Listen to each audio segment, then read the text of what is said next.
Thomas the Tank Engine loves his branch line.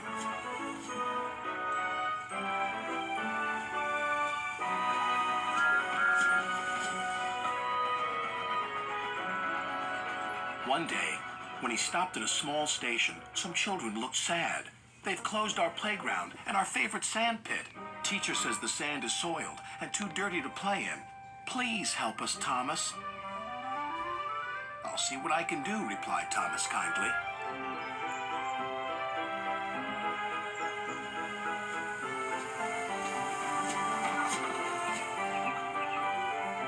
Thomas hoped things weren't quite as bad as the children had made them out to be. But as he passed their playground, a large sign read, "Playground closed until further notice."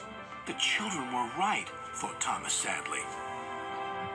He puffed into the yards and was just about to tell the other engines about the playground when Percy rushed in. "You look glum, little Percy," said Gordon.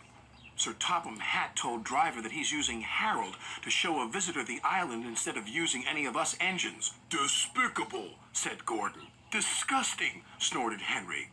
"Engines are meant to take visitors around our island, not that whirlybird thing," James exclaimed. Gordon was the first to see Harold. "Harold thinks he can go faster than me. I'll show him." Next, it was Henry's turn. "Sir Topham Hatt has chosen Harold because he thinks he's more important than me. Well, he's not. Harold can't fly through tunnels."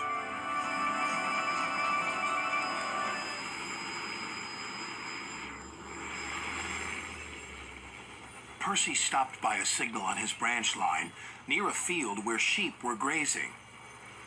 Harold hovered for a while, then buzzed away. "I know what he's doing. He's counting sheep." And Percy puffed along his line, feeling much better about things. That evening, the engines talked about the situation. "Harold wants to get rid of us," said Gordon. "He doesn't need tunnels," added Henry. "Don't worry, he's just counting sheep," said Percy. "Counting sheep? Pah!" snorted Gordon. "He's counting how many engines he can get rid of. He'll see how useful I am tomorrow." Thomas wanted to mention the children's playground, but solving the mystery of Harold and the visitor came first.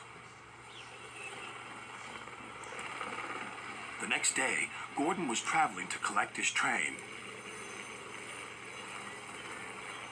"We'll show that whirlybird just how fast you can go, Gordon," said his driver. But because they were watching Harold, they missed a signal and went on to the wrong line. Gordon was traveling to trouble. Ahead was a tunnel under repair.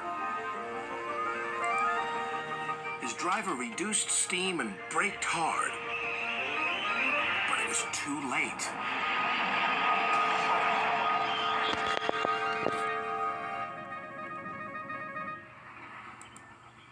Later, Thomas pulled Gordon clear with the breakdown train. Sir Topham Hatt spoke severely to Gordon's driver.